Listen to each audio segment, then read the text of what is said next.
Friends, welcome back to my channel. आज हम करेंगे प्रीवियस ईयर्स एमसीक्यू सीरीज का एक नया टॉपिक जो कि है atoms and nuclei. Last video में हमने टॉप किया था dual nature of radiation and matter. जिन स्टूडेंट्स ने वो टॉपिक नहीं देखा है अभी तक, मेरे चैनल पर जाके वो टॉपिक देख सकते हैं। तो आइए स्टार्ट करते हैं। हमारा फर्स्ट क्वेश्चन है, which of the following statements is not correct according to Rutherford model. First है हमारा, most of the space inside an atom is empty. According to Rutherford model हमसे पूछा है कि जो स्पेस है इनसाइड द एटम वो क्या होता है, एम्प्टी होता है। सेकंड है, the electron revolve around the nucleus under the influence of coulomb force acting on them. जो इलेक्ट्रॉन रिवॉल्व करते हैं, हमें पता है कि इलेक्ट्रॉन जो रिवॉल्व करते हैं अराउंड द न्यूक्लियस किसके इन्फ्लुएंस की वजह से करते हैं, वो कूलम फोर्स की वजह से। Most part of the mass of the atom and its positive charge are concentrated at its centre. हमें पता है कि न्यूक्लियस के अंदर मोस्ट ऑफ द मास कहाँ कंसंट्रेटेड होता है, उसके सेंटर पे। The stability of atom was established by the model. जो स्टेबिलिटी है एटम की, सबसे पहले हमें किसने बताया था स्टेबिलिटी के बारे में, जो हमें सबसे पहले पता चला था वो किसने बताया था, बोहर मॉडल ने, ना कि रदरफोर्ड मॉडल ने। तो ये हमारा ऑप्शन क्या हो जाएगा, डी क्या हो जाएगा करेक्ट, कि जो स्टेबिलिटी है रदरफोर्ड मॉडल ने नहीं बताई थी, हमसे नॉट करेक्ट ही पूछा हुआ है। तो ऑप्शन डी क्या हो जाएगा हमारा राइट आंसर। हमें किसने बताया था, ये बोहर मॉडल ने। Now question number 2, the radius of the nth orbit in Bohr model of hydrogen atom is proportional to। Radius पूछा है किसके प्रोपोर्शनल होता है, इसके लिए हमें पता है, उसका फॉर्मूला भी पता होना चाहिए। जो रेडियस है वो हमारा क्या होता है, किसके प्रोपोर्शनल होता है। क्वेश्चन नंबर 2, रेडियस जो होता है हमारा वो किससे नोट करते हैं हम, आर एन से जनरल। किसके प्रोपोर्शनल होता है, वो एन स्क्वायर के प्रोपोर्शनल होता है। हमसे वेलोसिटी का भी पूछ सकते हैं, अगर वेलोसिटी पूछी जाए तो क्या होगा, वेलोसिटी क्या हो जाएगी 1/n के प्रोपोर्शनल होती है। और एनर्जी जो होती है वो हमारी क्या होती है, प्रोपोर्शनल होती है 1/n स्क्वायर के। तो इन तीनों में से कोई भी रिलेशन हमसे एग्जाम में पूछ सकते हैं, रेडियस का भी पूछ सकते हैं, वेलोसिटी का भी और एनर्जी का ही। तो तीनों रिलेशन हमें पता होना चाहिए कि रेडियस में डायरेक्टली प्रोपोर्शनल n स्क्वायर क्या आएगा, वेलोसिटी में 1/n आएगा और एनर्जी में क्या आएगा 1/n स्क्वायर। तो हमसे रेडियस का पूछा था तो क्या आ जाएगा, directly proportional to n square. Question number 2, तो फर्स्ट ऑप्शन क्या है हमारा n स्क्वायर ही है, सेकंड 1/n स्क्वायर, सी n और डी क्या है 1/n। तो रेडियस में क्या आएगा n स्क्वायर। अगर वेलोसिटी में पूछा जाता तो 1/n आ जाता और एनर्जी में पूछा जाता तो 1/n स्क्वायर ऑप्शन हो जाता, लेकिन हमसे रेडियस पूछा तो क्या आ जाएगा, first option is right answer. Now question number 3, the potential energy of an electron in the second excited state in hydrogen atom is. हमसे क्या पूछी हुई है, पोटेंशियल एनर्जी पूछी हुई है। किसके केस में, हाइड्रोजन एटम के केस में पोटेंशियल एनर्जी पूछी हुई है। किसके लिए, सेकेंड एक्साइटेड स्टेट के लिए। तो सोल्व करते हैं क्वेश्चन नंबर 3। क्वेश्चन नंबर 3, जो हमारे पास एनर्जी का फॉर्मूला होता है वो क्या होता है, टोटल एनर्जी का फॉर्मूला क्या होता है, E = -13.6 जेड स्क्वायर अपॉन में एन स्क्वायर। हम किसकी बात कर रहे हैं, हाइड्रोजन एटम की। और हाइड्रोजन एटम के लिए जेड की वैल्यू क्या होती है 1 और एन की वैल्यू क्या हो जाएगी, कौन सी स्टेट बता रखी है हमें, सेकंड एक्साइटेड स्टेट। और सेकंड एक्साइटेड स्टेट के लिए एन की वैल्यू क्या होती है 3, क्योंकि ग्राउंड स्टेट के लिए 1 होती है, फिर फर्स्ट, फिर सेकंड और फिर थर्ड। तो सेकंड एक्साइटेड स्टेट के लिए क्या आ जाएगी 3 वैल्यू होती है। तो ई की जो हमारे पास वैल्यू क्या आ गई यहाँ पे, E = -13.6, जेड की वैल्यू हमने 1 पुट की और एन की वैल्यू 3 का स्क्वायर यानी 9 हो गया। -13.6 डिवाइड बाई 9 किसके इक्वल आ जाएगा, ये -1.51 इलेक्ट्रॉन वोल्ट, 1.51 इलेक्ट्रॉन वोल्ट। लेकिन जो हमारे पास अकॉर्डिंग टू बोर हमें क्या बताता है, बोर साइंटिस्ट ने हमें क्या बताया था कि जो पोटेंशियल एनर्जी होती है हमारी वो क्या होती है, -2 टाइम होती है हमारी, किसकी, काइनेटिक एनर्जी का 2 टाइम होती है। तो हमारे पास जो टोटल एनर्जी होती है वो क्या होती है, सम होती है काइनेटिक एनर्जी का प्लस में पोटेंशियल एनर्जी का। अब टोटल एनर्जी तो हमने निकाल ली, कितनी है -1.51 इलेक्ट्रॉन वोल्ट आ गई। Kinetic energy plus potential energy क्या होती है, -2 टाइम ऑफ काइनेटिक एनर्जी। तो यहाँ से क्या आ जाएगा 1 - 2 माइनस काइनेटिक एनर्जी किसके इक्वल, -1.51, माइनस से माइनस कैंसिल आउट कर दिया, यानी काइनेटिक एनर्जी की वैल्यू हमें मिल गई 1.51। अब काइनेटिक एनर्जी हमें पता है 1.51 आ गई हमारी। तो पोटेंशियल एनर्जी क्या होती है, इसका ट्वाइस तो पोटेंशियल एनर्जी क्या आ जाएगी इसका ट्वाइस, यानी -2 टाइम होती है इसका ट्वाइस, -2 इंटू 1.51 कितना आ जाएगा ये -3.02 इलेक्ट्रॉन वोल्ट। क्या आ गई हमारी ये पोटेंशियल एनर्जी, क्योंकि पोटेंशियल एनर्जी क्या होती है 2 टाइम होती है काइनेटिक एनर्जी। काइनेटिक एनर्जी कितनी आ गई 1.51, तो क्या आ जाएगा ये -3.02 इलेक्ट्रॉन वोल्ट। तो पोटेंशियल एनर्जी पूछी थी कितनी आ जाएगी हमारी -3.02 इलेक्ट्रॉन वोल्ट। तो हमारा बी ऑप्शन क्या हो जाएगा राइट आंसर। ना question number 4,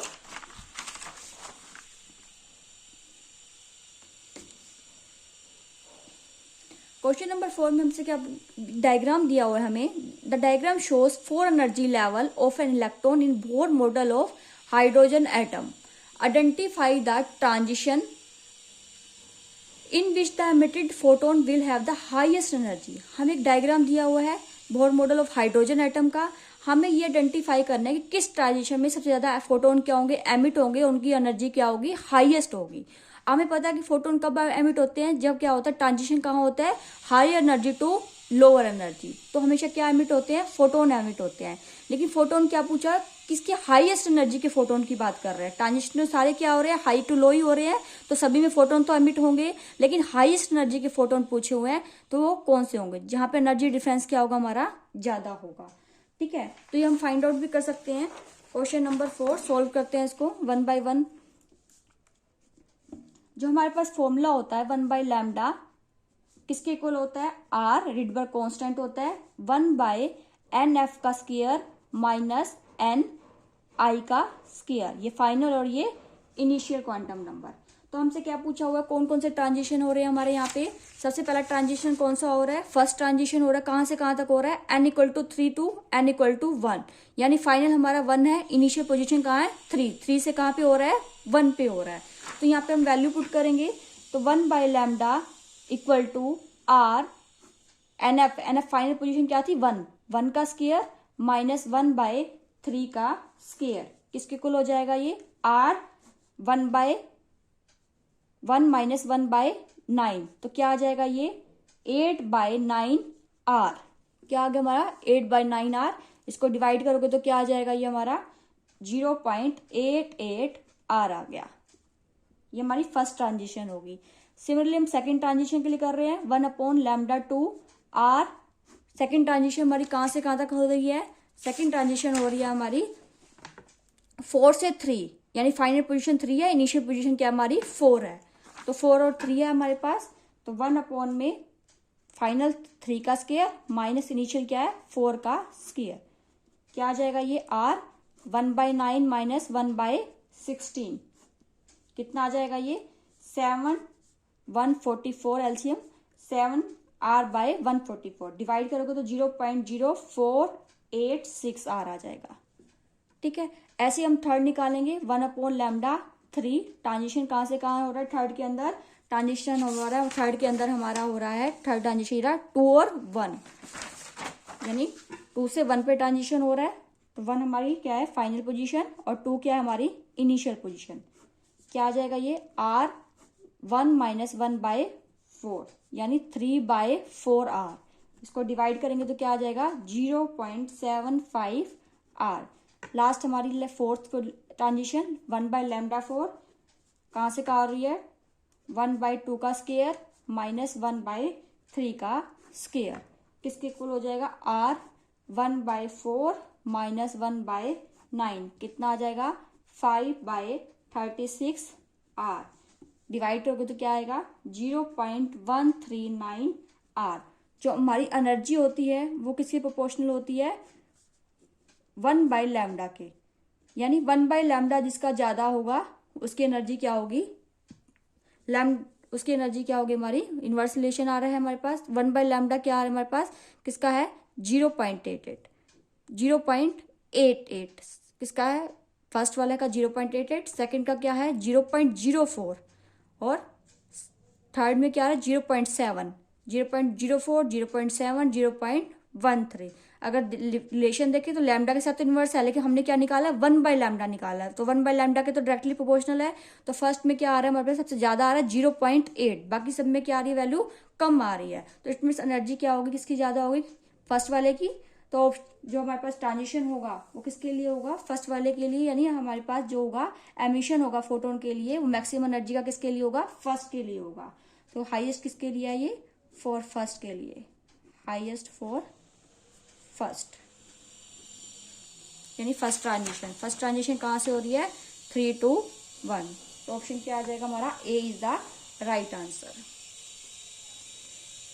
question number 5, the figure shows the energy level diagram of hydrogen atom with few transition, which transition show the emission of photon with maximum energy.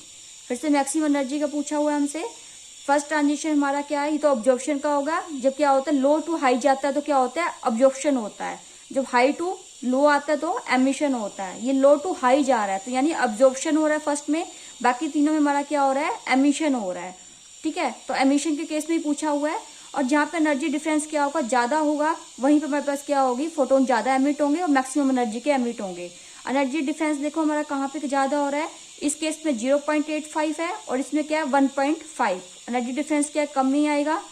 इस case में देखो 0.85 और 3.4 electron volt, ये energy difference भी कुछ कम ही आएगा। लेकिन जब हम ये देखेंगे एनर्जी डिफरेंस, ये वाला थर्ड केस ट्रांजिशन में 3.4 से 13.6 तक, तो ये एनर्जी डिफरेंस कितना आता है अप्रोक्सीमेटली, हम फाइंड आउट करेंगे तो ये आएगा अप्रोक्सीमेट हमारा 30 में से 3 का 10.2 इलेक्ट्रॉन वोल्ट के अप्रोक्सीमेट आ रहा है। सबसे ज्यादा एनर्जी डिफरेंस हमारा किस ट्रांजिशन में आ रहा है, थर्ड के अंदर से, जो थर्ड ट्रांजिशन है उसके अंदर आ रहा है। तो इसका मतलब क्या हो जाएगा हमारा, सी, ऑप्शन सी क्या हो जाएगा हमारा राइट आंसर। ये आप 1 by 1 फॉर्मूले पुट करके फाइंड आउट भी कर सकते हैं कि किसमें हमारा ट्रांजिशन ज्यादा हो रहा है।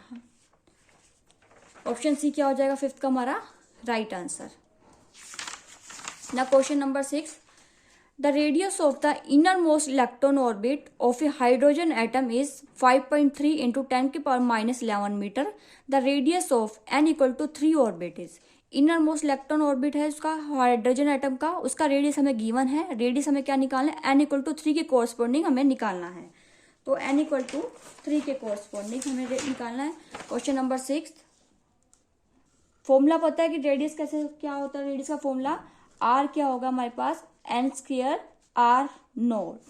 n स्क्वायर की वैल्यू 3 है, 3 का स्क्वायर 9 इंटू में r नोट की वैल्यू हमें गिवन है 5.3 इंटू 10 की पावर माइनस 11 मीटर। इसको सॉल्व करोगे तो कितना आ जाएगा, 3 9 जस्ट 4.77 इंटू 10 की पावर माइनस 10 मीटर आ जाएगा। तो ऑप्शन चेक करते हैं। फर्स्ट है 1.01, सेकंड है 1.59, 2.12 और लास्ट है 4.77। हमारा आंसर भी क्या आ रहा है, 4.77। तो ऑप्शन डी क्या हो जाएगा हमारा राइट आंसर। ना question number 7, a photon beam of energy 1.21 electron volt is incident on A hydrogen atom. एक फोटोन बीम है जिसकी एनर्जी कितनी गिवन है, 1.21 इलेक्ट्रॉन वोल्ट है। वो किस पे इंसिडेंट हो रही है, हाइड्रोजन एटम पे। The orbit to which electron of hydrogen atom be excited. अब जब फोटोन बीम है हमारी हाइड्रोजन एटम पे जब इंसिडेंट होगी तो क्या होगी, एनर्जी को ऑब्जॉर्व कर लेगी। कितनी एनर्जी है इसकी, 1.21 इलेक्ट्रॉन वोल्ट। अब जब कोई भी हमारे पास क्या एटम एनर्जी को ऑब्जॉर्व करता है तो कहाँ पहुंच जाता है वो, एक्साइटेड स्टेट में। तो यही पूछा है हमसे कि ऑर्बिट कौन से ऑर्बिट में वो क्या होगा, रीच करेगा। तो हाइड्रोजन एटम में कौन से ऑर्बिट में हो जाएगा, फर्स्ट में, सेकंड में, थर्ड में, फोर्थ में, कौन से ऑर्बिट में वो मूव कर जाएगा। तो सॉल्व करते हैं क्वेश्चन नंबर 7। देखो हाइड्रोजन लेवल के हमें पता है लेवल्स होते हैं। सबसे पहले ग्राउंड लेवल होता है, फिर फर्स्ट, फिर सेकंड और फिर थर्ड। तो ये हमारे पास क्या हो गया, E1 बोल रहे हैं, E2 होगा, ये क्या होता है E3 और ये E4। जो डाउन लेवल होता है हाइड्रोजन एटम की, उसकी एनर्जी हमें पता है कितनी होती है, माइनस 13.6 इलेक्ट्रॉन वोल्ट होती है। ये किसके है, ग्राउंड लेवल की बात कर रहे हैं हम। जो और ग्राउंड लेवल की n की वैल्यू क्या होती है, 1। इसकी एनर्जी कितनी होती है, माइनस 3.4 इलेक्ट्रॉन वोल्ट। और इसकी कितनी होती है, 5 ले लो या 5.1 भी लिखा होता है, 1.51 इलेक्ट्रॉन वोल्ट। जो एनर्जी डिफरेंस होगा हमारा, ये जो एनर्जी डिफरेंस होगा कितना होगा हमारे पास, ये कितना आता है हमारे पास 10.2, जो हमने लास्ट क्वेश्चन पे किया था 10.2 इलेक्ट्रॉन वोल्ट होगा। और यहाँ से यहाँ तक का एनर्जी डिफरेंस कितना होता है हमारा, यहाँ से यहाँ तक का एनर्जी डिफरेंस कितना आता है 12 पॉइंट समथिंग, यानी 12 पॉइंट समथिंग आएगा हमारे पास। अगर हम 1.51 ले रहे हैं, अप्रोक्सीमेट 12.1 या 12.9 बुक में दिया होता है, अगर 1 ले रहे हो तो उससे कॉरस्पॉन्डिंग हम फाइंड आउट करते हैं। तो एनर्जी डिफरेंस हमारा कितना आता है 12 पॉइंट समथिंग आ रहा है, ठीक है। तो लेकिन हमसे पूछा कितना है, कितनी एनर्जी ऑब्जर्व कर रहा है, 12.1 एनर्जी, यानी वो किसके रेंज में जाएगा, इसी रेंज में जाएगा, क्योंकि ये तो 10 है। तो इसका मतलब कहाँ जाएगा, वो कौन सी स्टेट में जाएगा, n=3 ऑर्बिट के अकॉर्डिंग। तो कहाँ जाएगा, n=3 ऑर्बिट। और एक्साइटेड स्टेट पूछी जाए तो सेकंड एक्साइटेड स्टेट, और ऑर्बिट पूछा जाए तो हमारे पास क्या होगा, थर्ड ऑर्बिट और सेकंड एक्साइटेड स्टेट। लेकिन हमसे ऑर्बिट के टर्म में पूछा हुआ है, तो क्या आ जाएगा, n=3 यानी थर्ड ऑर्बिट के अंदर। तो क्या आ जाएगा, ऑप्शन बी क्या हो जाएगा हमारा राइट आंसर। ना क्वेश्चन नंबर 8। क्वेश्चन नंबर 8 में क्या है, the ratio of nuclear density of two nuclei having mass number दे रखा हमें 64 एंड 125। रेशियो पूछा हुआ न्यूक्लियर डेंसिटी का, मास नंबर हमें गिवन है। लेकिन जो हमें पता है कि न्यूक्लियर डेंसिटी क्या होती है, हमेशा कांस्टेंट रहती है, तो चेंज नहीं होगी। आपको मास नंबर कुछ भी गिवन हो तो क्या रहती है, हमेशा ऑलवेज सेम। तो डी क्या आ जाएगा 1, क्या रहेगा, रेशियो क्या रहेगा उनका, सेम ही रहेगा, 1 आंसर। ऑप्शन डी हमारा क्या हो जाएगा राइट आंसर। ना question number 9, when the two nuclei A less than equal to 10 fuse together to form a heavier nucleus। आप क्या कर रहे हैं कि दो न्यूक्लियाई हैं, वो क्या कर रहे हैं, फ्यूज करके क्या बना रहे हैं, एक हैवी न्यूक्लियस बना रहे हैं। तो उस केस में बाइंडिंग एनर्जी क्या होती है, जब दो न्यूक्लियाई हमारे फ्यूज होकर एक हैवी न्यूक्लियस बनाते हैं तो बाइंडिंग एनर्जी क्या होती है हमारी, इंक्रीज हो जाती है, ठीक है। तो बाइंडिंग एनर्जी जो पर न्यूक्लियन की होगी वो क्या हो जाती है हमारी, इंक्रीज हो जाती है। तो ऑप्शन ए क्या हो जाएगा हमारा right answer. Total binding energy per nucleon क्या होती है, इंक्रीज हो जाती है। Now question number 10, which of the following statement is not true for nuclear forces. इसमें से कौन सी स्टेटमेंट न्यूक्लियर फोर्स के अबाउट के रिगार्डिंग में ट्रू नहीं है। फर्स्ट है हमारा, they are stronger than Coulomb force, they have about the same magnitude for the different pairs of nucleus, they are always attractive, they saturate as the separation between the nucleus increases. जो हमारे पास क्या होता है, nuclear force होता है, वो हमेशा attractive नहीं होता। अगर हम लेस देन 1 फर्मी की बात करें तो कैसा हो जाता है, न्यूक्लियर फोर्स क्या हो जाता है, रिपल्सिव हो जाता है।